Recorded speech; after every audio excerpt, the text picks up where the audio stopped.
Hey guys, welcome back to another video. So, before we start this video, I have a few epic changes to go over.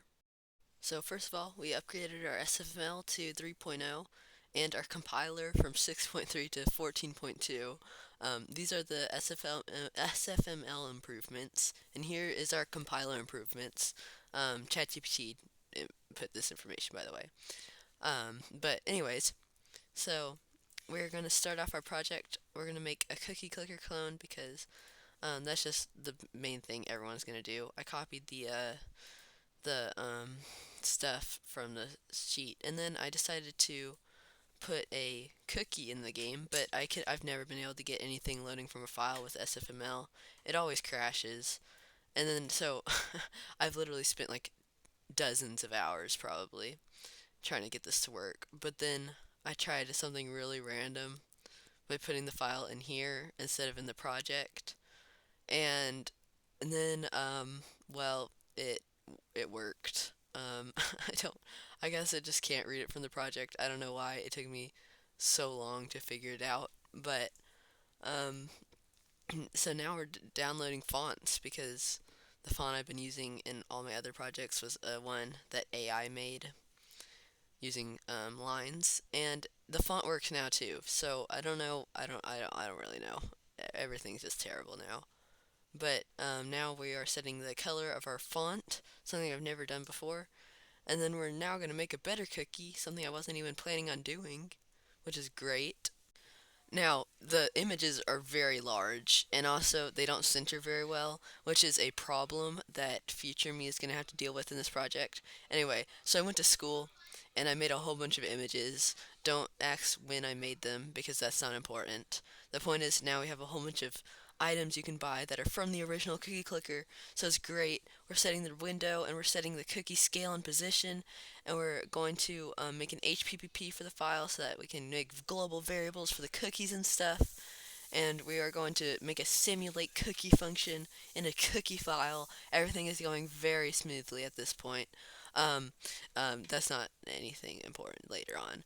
But for some reason, the mouse thing got broken in SFML 3.0, but I fixed it. AI doesn't even know how to fix it, but that's fine. Um, so we're going to make a target size and a size for the cookie and a function to tween the cookie so that it gets cool animations when you hover over it and stuff from all that code down there, as you can see. I'm going to expand on that code later.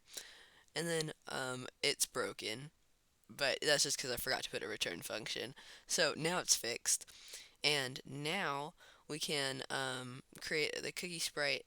I think optimize it. I'm not really sure what I was doing with it. And then we copied the interpolate function from the last project because it didn't work very well. It didn't work at all, actually.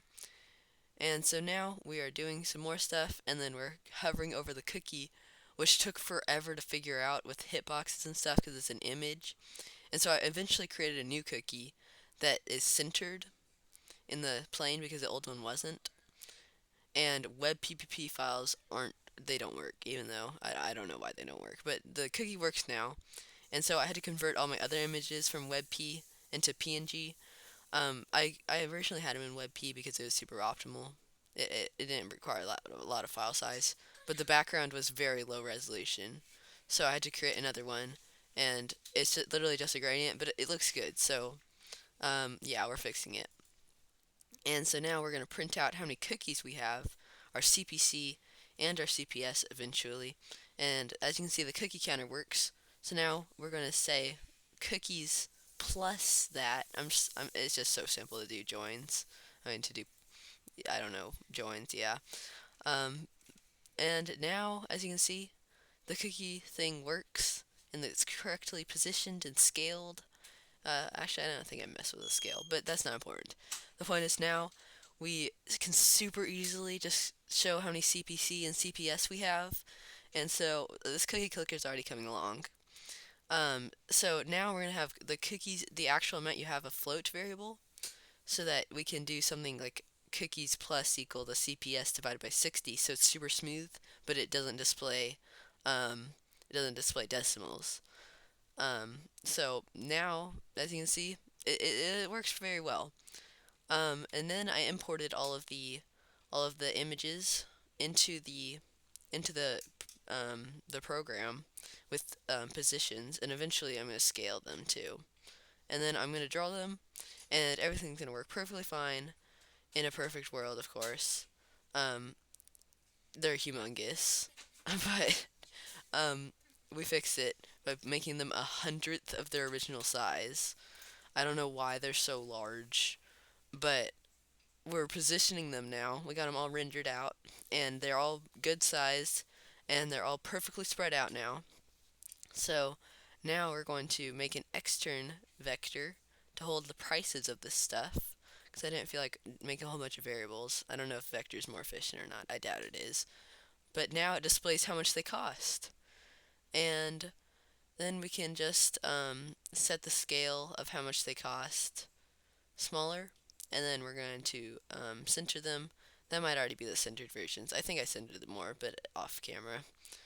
And then we are going to set the string of how much they cost to how much they actually cost, so that rendering them out is super good. And then I convert them to strings, and they work now.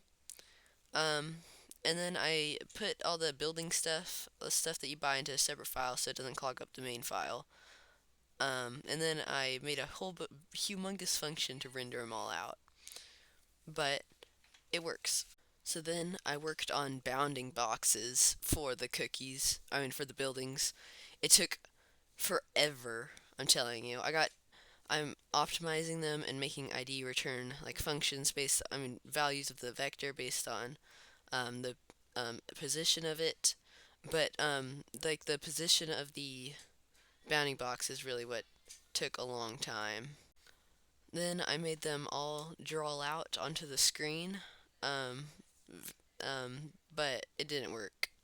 So I put him into another stuff, and then this is a 200 times speed of me trying to get the position and stuff working.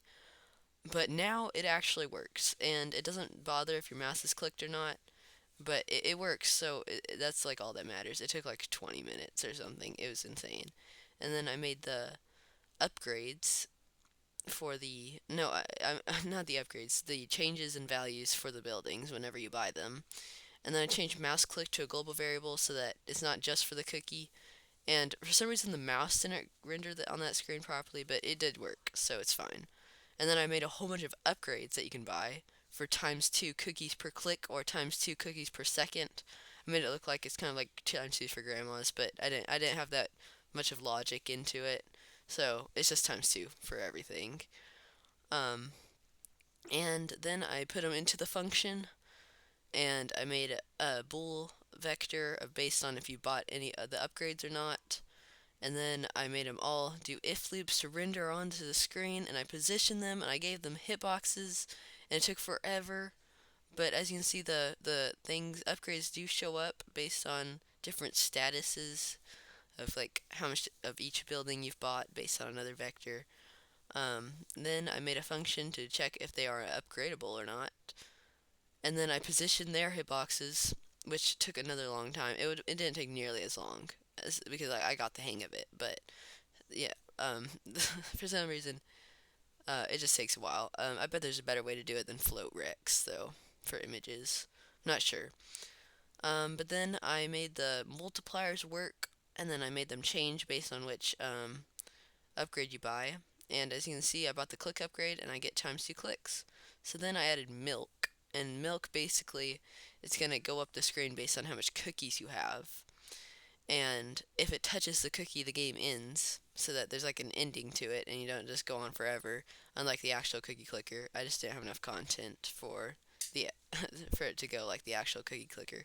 I tweaked the values of the milk, and this is the ×13 speed of me actually playing the game, and it rises up, and eventually it touches the cookie. But I didn't actually code that, so then I made it actually do that. And then it took a while of getting the Y position and the milk right, but as you can see, I lost. And then there was some extra tweaking to the milk, but I didn't get that on camera. But that was Cookie Clicker in a week. I hope you guys enjoyed this video, and if you did, subscribe and stuff. Later.